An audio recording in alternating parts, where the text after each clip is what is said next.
What's up, everybody? Welcome to the very first episode of Just Chill. It's only sports. It is Monday, December 22nd. I'm your host, Joe, and can you believe it? We're only 3 days away from Christmas. And I feel like I was robbed of 6 months this year, and I don't really appreciate that. But I hope you all are well.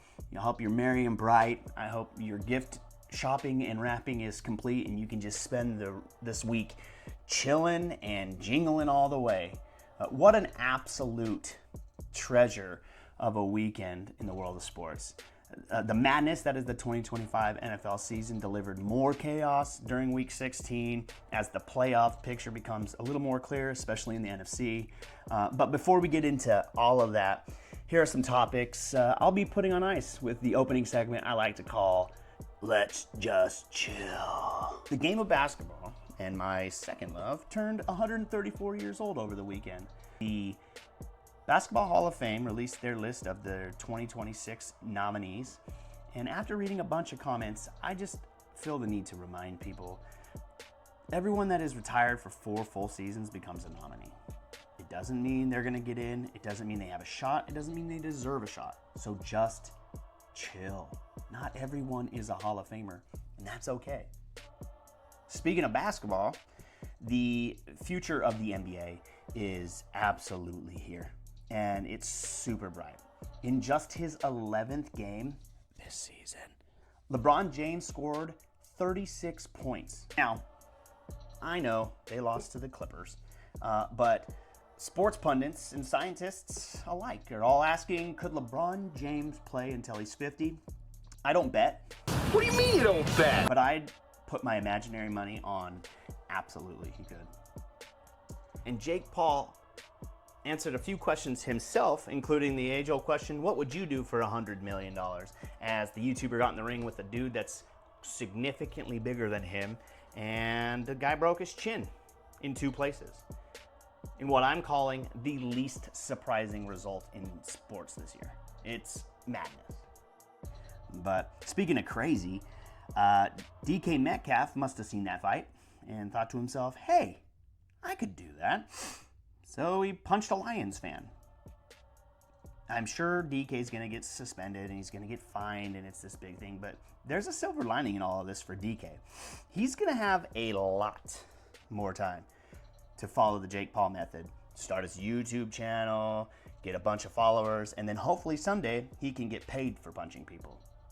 And lastly, the Chicago Bears landed a few punches themselves as Caleb Williams throws the chillest game-winning touchdown pass of the season, maybe ever, as they lock up their first trip to the playoffs since we all found out who the Tiger King is, while their feline foes are at the risk of missing the playoffs altogether, providing us with the very first no-chill take of the podcast. In one of the wackiest, wildest, most wide-open seasons in recent memory, the Chicago Bears are absolutely NFC contenders. I know, that's crazy. So take a second, take a deep breath, let it sit in your heart, just chill, and let's talk about this. They right now are number 2 in the NFC. They just clinched a playoff berth. They're number 1 in the NFC North, which prior to the start of this year, we thought was going to be the best division in football, if not the best, one of the top 2. And they came out, they struggled, didn't look good, and now they're on track. They have a young quarterback. They have a solid running game. Their defense is solid. Their coach, despite the corniest locker room speeches of all time, besides maybe the W. Eaton, Jameis Winston, they have a shot. They're live right now. And you're saying, yeah, of course they are because they're in the dance, but no, like legitimately, they are live. Who do you believe in? The Seahawks? Well, they have Sam Darnold. And we've seen in the past that Sam Darnold doesn't play well in the biggest moments. I mean, that might be an understatement, but I mean, he leaves a lot on the table. And I don't trust him. What about the Eagles? They're the Super Bowl champions. Well, nobody seems to give Jalen Hurts, the Super Bowl MVP, any credit. They don't really, and to be fair, they don't look that great this year.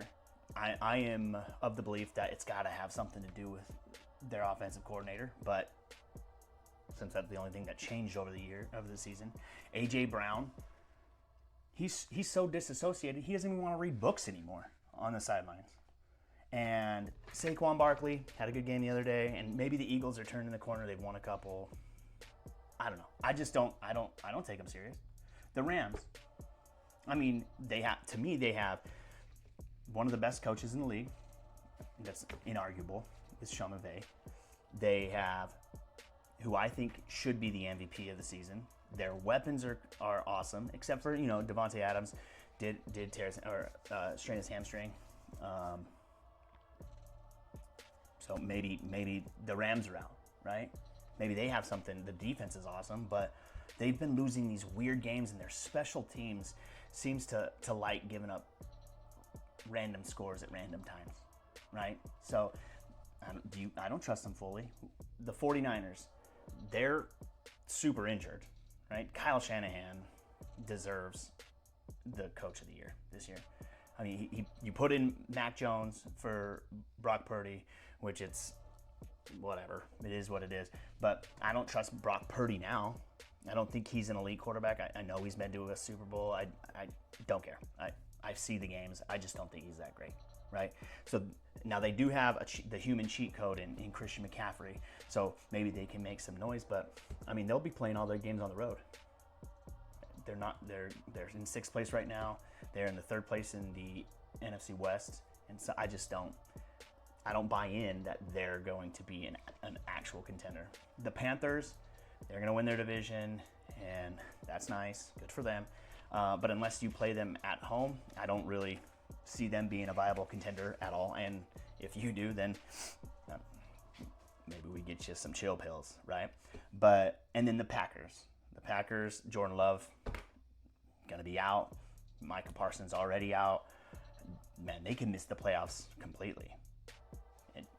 And that wouldn't shock me. Now, it would shock me because that means the Lions got in, and I just think the Lions are dead to rights, right? So in the NFC, it's wide open, and the Bears could absolutely be on that trajectory, right? Think about Mahomes' 2nd season, and before anybody yells at me, Mahomes, he's an all-time great, I got it. But his 2nd season, he made it to the AFC Championship, and they lost.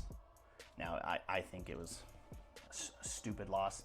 D Ford's toe cost them that AFC Championship, but I'll chill a little bit here. But I mean, it gets second year quarterback. He was a number 1 pick overall for a reason. I mean, what's to say they can't be the ones? This is a wide open year, and which leads me to what I want to talk about next with in the AFCs, because it's so wide open. It should just be Josh Allen that wins this, right?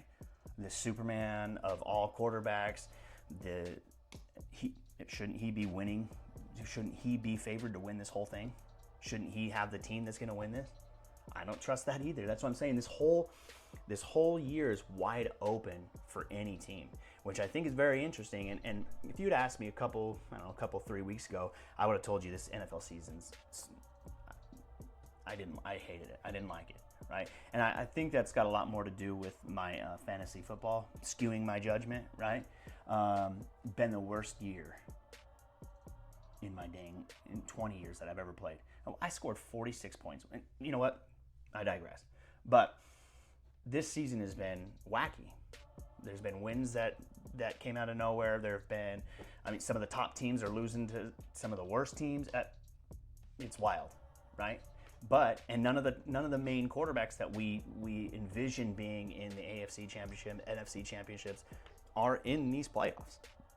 These playoffs are going to be without 3 of the top 4 quarterbacks that consensus we all believe are the 3 of the top 4, with Mahomes, Joe Burrow, and Lamar Jackson. They're all going to be out, and it's anybody's to take. And I'm really interested to see how this how this shapes out, because I think what's going to end up happening is this is going to be a year where defense is like the main contributor to winning.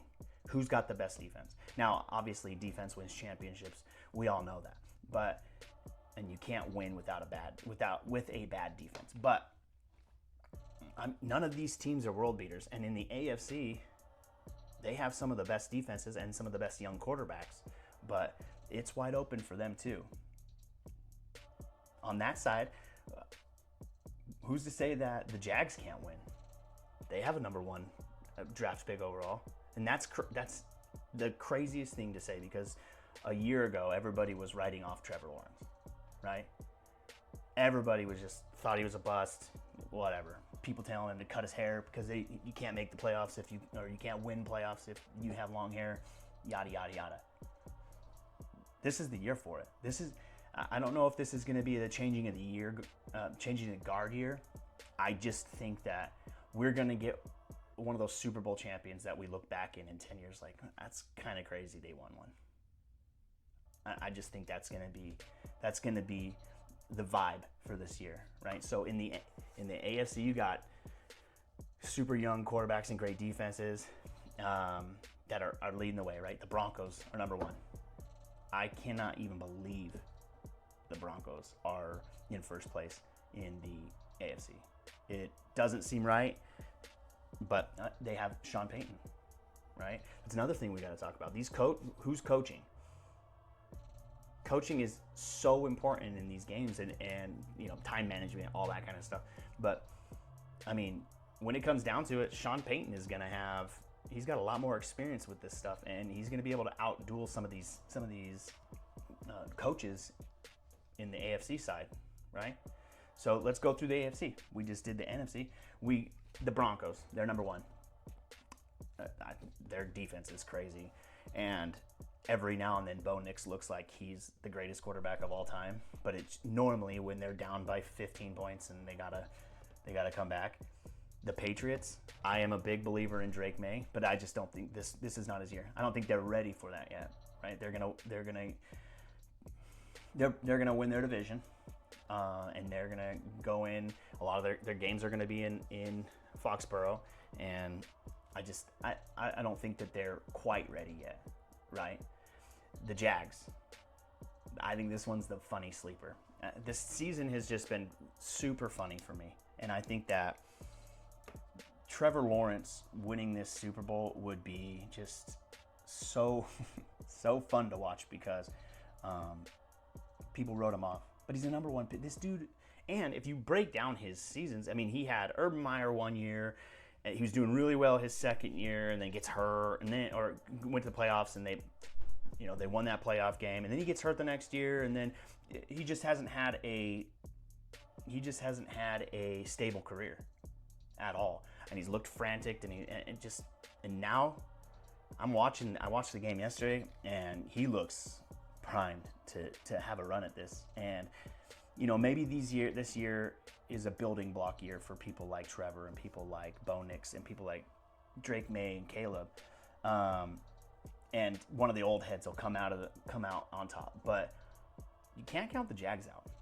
The Steelers, all they do is have winning seasons. I 100% do not think that they are their life to make it to the Super Bowl, win the AFC.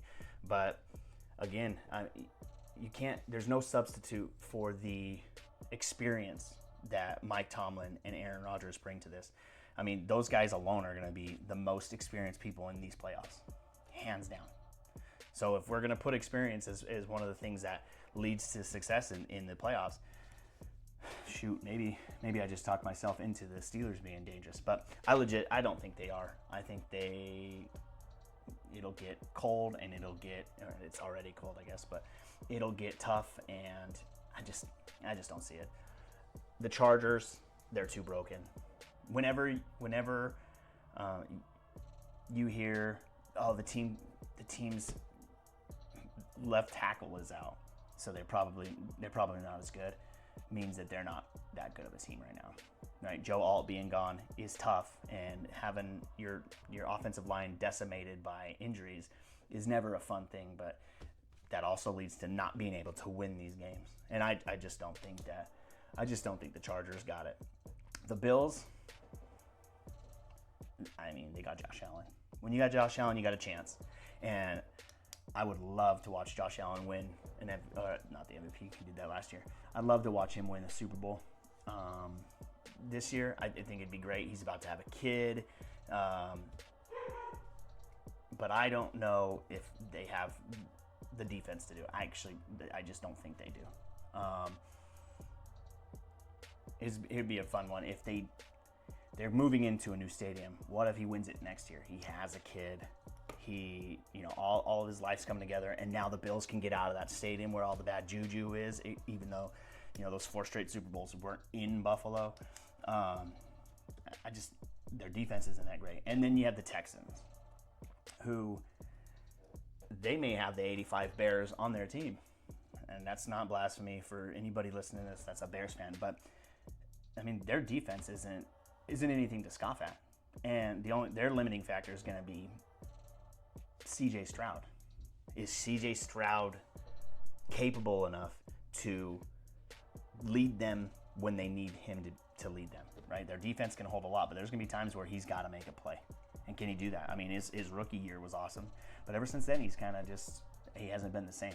And so, if we talk about this can be a launching point for some of these younger quarterbacks, he's right in that mix too. And legitimately, he's got a chance too. What if we saw a Texans-Bears championship Super Bowl? That'd be one of those ones we look back literally 5 years and be like, that is such a weird Super Bowl, because next year you'll have the Bills and everybody back, and hopefully Joe Burrow goes to a different team and all those different factors. But the Texans are legit. And then kind of on the bubble, you're going to have the Colts and Ravens. I think they're both done.